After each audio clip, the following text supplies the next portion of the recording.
primeiro domingo após o Natal, ou então, se preferir, Ano Novo. O Ano Novo sempre é uma semana depois do Natal, como nesse ano de 2016, ou no ano de 2016, o Natal é num domingo, Ano Novo também é num domingo. O Ano Novo faz parte, por assim dizer, de um ano eclesiástico, o ano litúrgico paralelo. Ele não tem em si uma previsão de textos aqui no nosso lecionário. O lecionário apenas diz primeiro domingo após Natal, no dia 1º de janeiro. Então, se você quiser falar sobre Ano Novo, ou vai ter que escolher outros textos, ou então esperar até o final dessa minha apresentação, que eu vou dar alguma dica sobre como se poderia inserir alguma mensagem ou alguma conexão com o Ano Novo a partir do texto que está previsto para o domingo de hoje, que é Mateus capítulo 2, versículos 13 a 23. Juntamente com outros textos, entre eles, por exemplo, a Epístola Gálatas 4, que é claramente uma epístola natalina, um tema de Natal. Então esse é, a rigor, o 8º dia de Natal. O Natal vai até o final do dia 5 de janeiro. E só terminamos o Natal no dia da Epifania, que é o dia 6 de janeiro. Então o texto para esse domingo é Mateus 2, 13 a 23. É um texto que vem logo na sequência, logo depois da história dos magos do Oriente.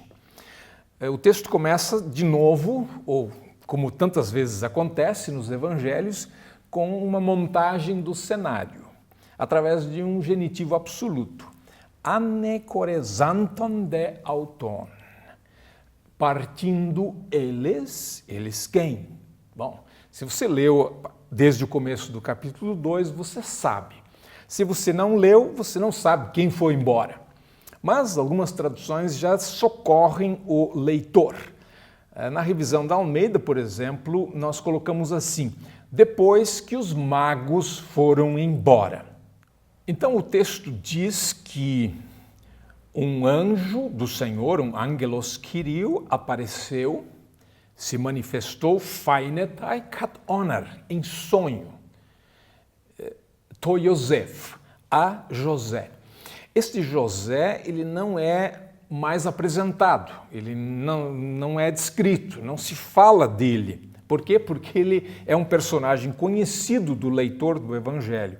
Ele aparece no capítulo 1, versículos 16, 18, 19, 20, 24, enfim, ele está lá naquela narrativa do primeiro capítulo de Mateus.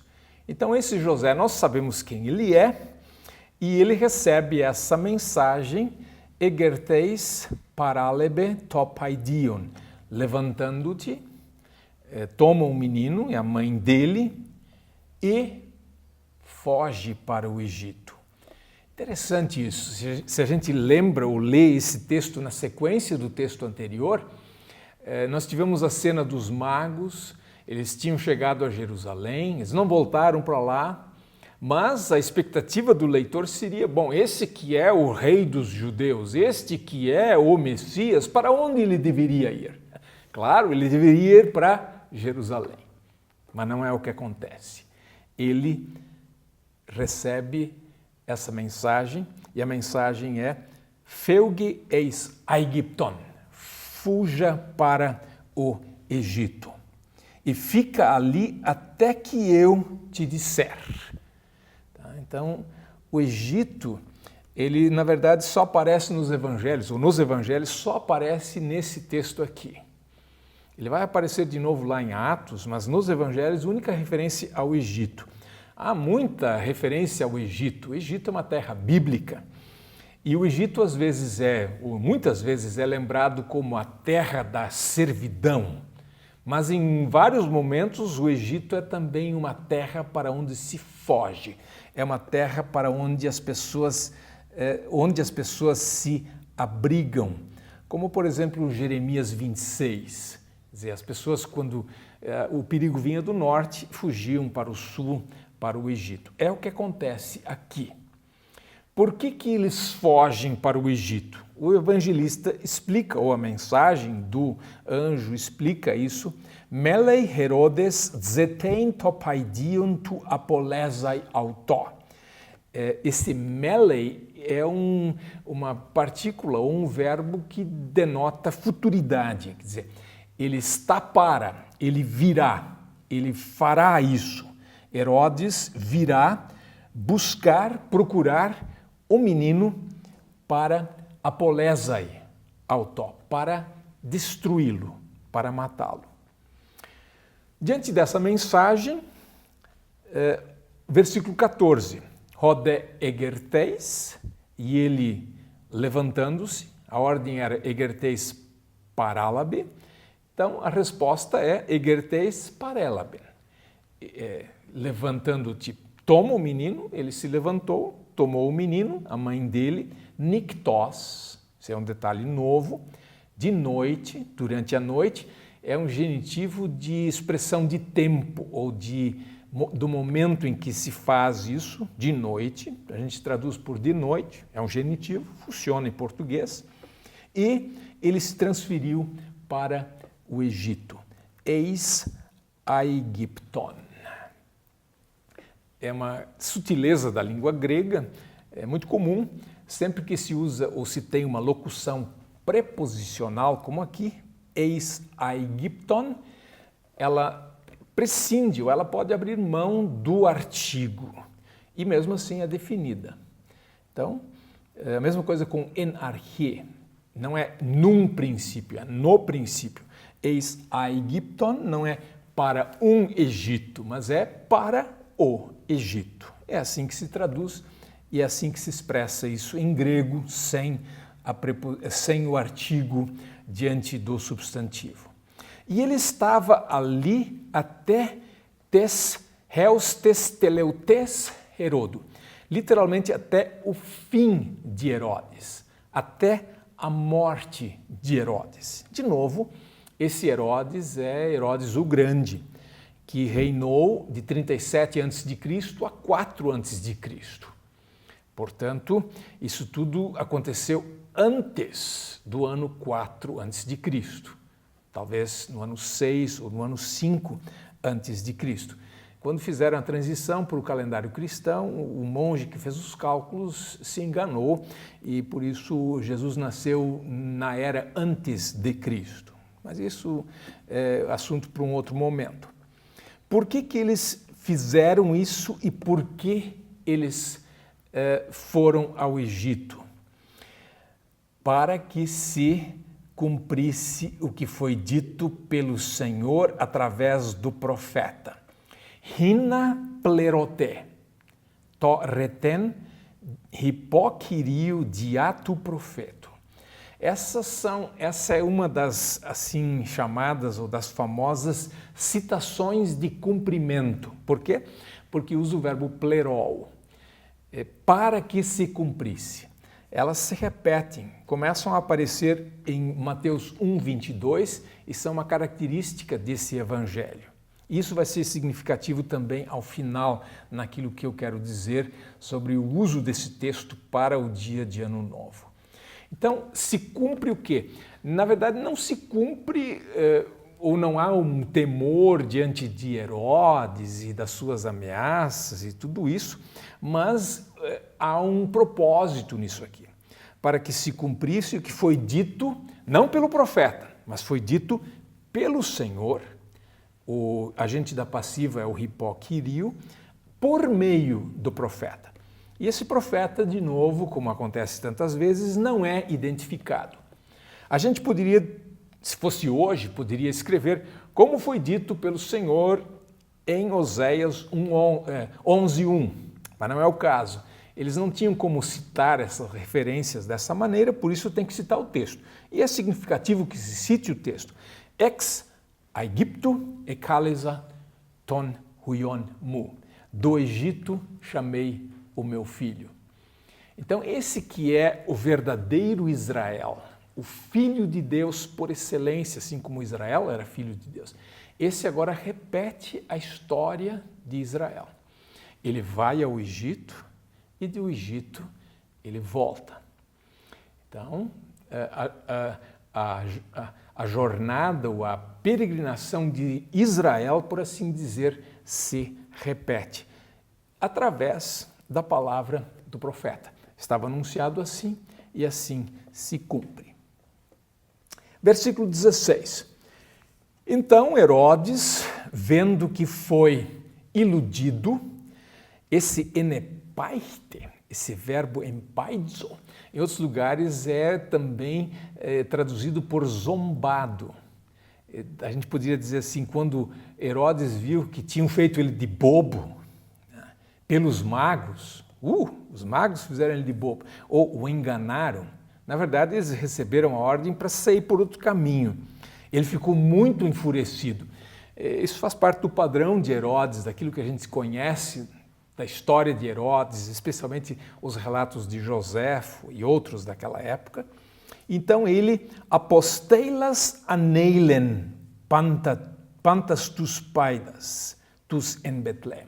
Agora vem então a morte dos inocentes ou a morte dos meninos de Belém e daquela região que são dietus, que são de 2 anos e para baixo.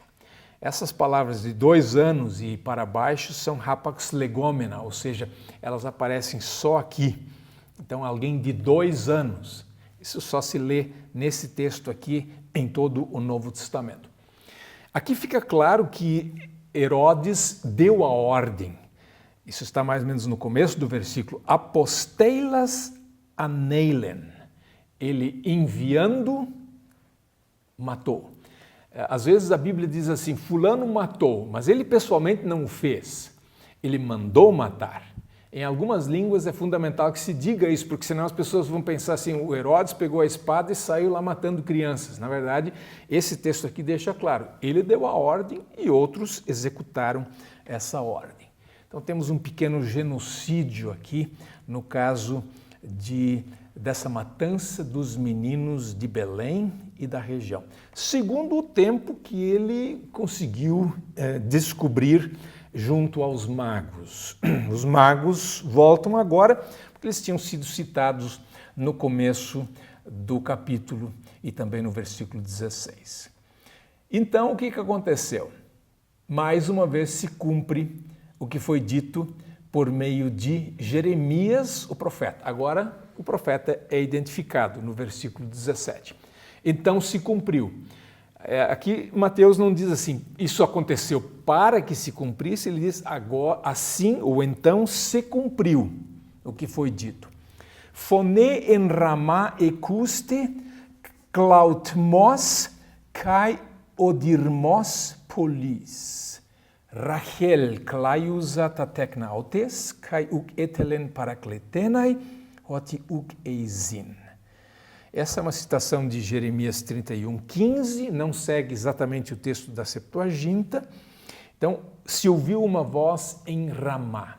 Ramá ficava no território de Benjamim, um pouco ao norte de Jerusalém, e é o local tradicional da morte de Raquel. Ela morreu quando o filho dela, o Benjamim, nasceu. O menino nasceu e ela morreu no parto. Então, na época do cativeiro, quando os filhos de Israel, do norte, o norte de Jerusalém, os filhos de Efraim e Manassés, quando esses foram levados ao cativeiro, o Jeremias, por assim dizer, ouviu a matriarca, a mamãe Raquel, chorando por causa dos seus filhos. E aquilo que Jeremias ouviu, metaforicamente falando, no seu tempo, agora se ouve mais uma vez. A matriarca, a mamãe, a Raquel, está chorando mais uma vez por causa dos seus filhos, porque eles desapareceram, eles já não existem mais. Mas quem desaparece, ou quem morre na sequência, também é Herodes. Versículo 19. Teleutezantos de Herodo, mais um genitivo absoluto. O Herodes, tendo chegado ao fim, ou tendo morrido, eis um anjo do Senhor aparece. Se repete o padrão lá dos versículos anteriores, ou do começo da narrativa. Ele se apresenta em sonho a José no Egito, dizendo: Egerteis paralabi, há uma certa repetição, pega o menino, a mãe dele, e agora vai para a terra de Israel. O texto é um tanto quanto amplo, né? A terra de Israel é um espaço bastante amplo, não diz especificamente, vai para lá. Tetnekazin gar hoidzetuntis ten psichento paidio. Morreram os que buscavam a alma do menino. É o que está escrito literalmente. Mas esse é um idiotismo ou uma forma bíblica de falar sobre alguém que procura matar outra pessoa. Procurar a alma é, na verdade, procuram matar o menino. E é exatamente assim que as nossas traduções resolvem esse problema. Versículo 21, ele se levantou, tomou o menino, a mãe dele, e entrou na terra de Israel. Para onde ele foi? Bom, foi para Jerusalém? Seria a possibilidade. Então, finalmente, agora, depois dessa fuga ao Egito, o Messias, o rei dos judeus, vai para Jerusalém. Não, quando ele ouviu que Arquelau, filho de Herodes o Grande, que ele estava, aliás, filho e sucessor dele nas suas crueldades. Qual pai, tal filho. Então, quando ele ouviu que esse estava reinando, ou era o rei da Judéia, em lugar de seu pai, Herodes, ele ficou com medo de ir para lá. E antes mesmo que ele pudesse decidir para onde ele iria, ele foi novamente avisado divinamente, em sonho, e ele foi para a região da Galileia. E, chegando, habitou numa cidade chamada Nazaré. Mais uma vez se cumpre, hopos plerote torreten, para que se cumprisse. No início tivemos rina plerote, agora hopos plerote. Hopos e rina é a mesma conjunção. Para que se cumprisse o que foi dito, diaton profeton. Não é através de um profeta, mas através dos profetas. Ele será chamado Nazareno. Bom, de onde vem essa citação? Onde é que está escrito nos profetas que ele será chamado Nazareno? Se fosse um profeta, o problema ainda seria maior, porque não há um profeta específico que diga ele será chamado Nazareno. Até porque o termo, a palavra, o nome Nazaré não aparece no Antigo Testamento. A margem aqui aponta para Isaías 11:1. Eles faziam isso nos tempos bíblicos, né? Você tem lá a raiz, a netzer. Esse netzer é parecido com nadzar, nadzoraios. E talvez seja essa conexão. E como raiz de Davi, como descendente de Davi, ele vai a Nazaré. Mas não é o local onde se espera que o Messias vá morar. E esse é, de certa forma, o surpreendente desse texto. Nós temos uma espiral descendente. Quando os magos saem de Belém e vão embora, a gente pergunta, para onde vai o rei dos judeus? Jerusalém seria a opção preferencial. Não, vai ao Egito. Lugar de escravidão, mas também lugar de refúgio. E a ironia, no Egito, o faraó matava os meninos israelitas. Agora o Egito se torna local de refúgio. Refúgio para alguém que é ameaçado pelo rei dos israelitas. Por bem ou por mal, era Herodes. Agora uma criança foge para lá.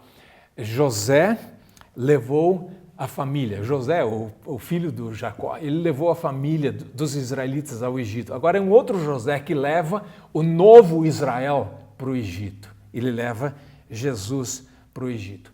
E na volta, bom, agora a gente espera, ele vai para Jerusalém, finalmente. Nada disso.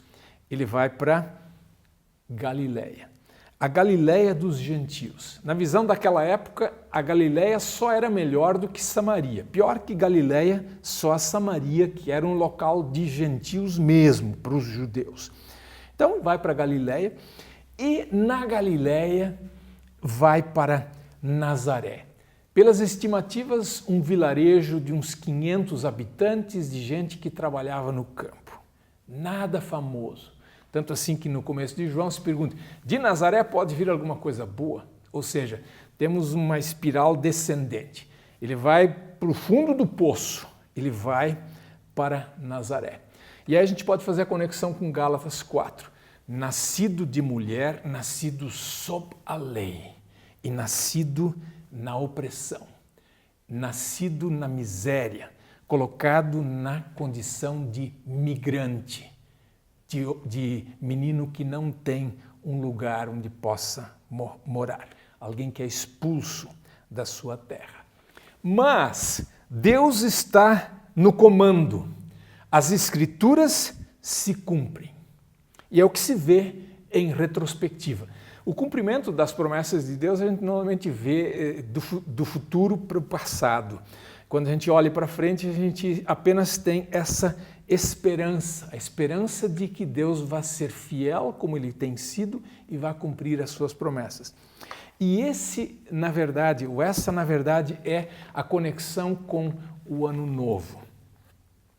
Não é o tema principal aqui, mas é um tema que aparece e a gente pode fazer a conexão.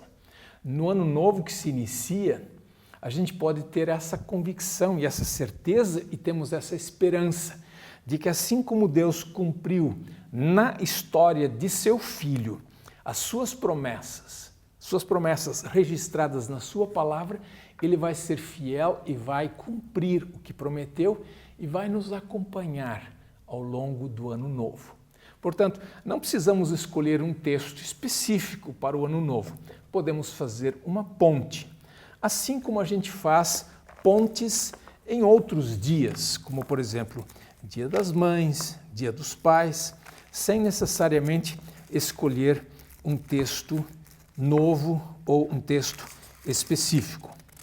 E eu quero concluir com uma temática relacionada com isso, que é do Salmo 111, que é o salmo desse dia, especialmente os versículos 7 a 9. As obras de suas mãos, das mãos de Deus, são verdade e justiça. Fiéis são todos os seus preceitos. Estáveis são eles para todo sempre, instituídos em fidelidade e retidão. Enviou ao seu povo a redenção, estabeleceu para sempre a sua aliança. Essa linha, as palavras, os preceitos de Deus são estáveis para todo sempre. Ou seja, aquilo que Ele promete, Ele cumpre. Cumpriu, no caso aqui em Mateus 2, e cumprirá aquilo que prometeu para nós nesse novo ano. Abençoado 2017 para você também.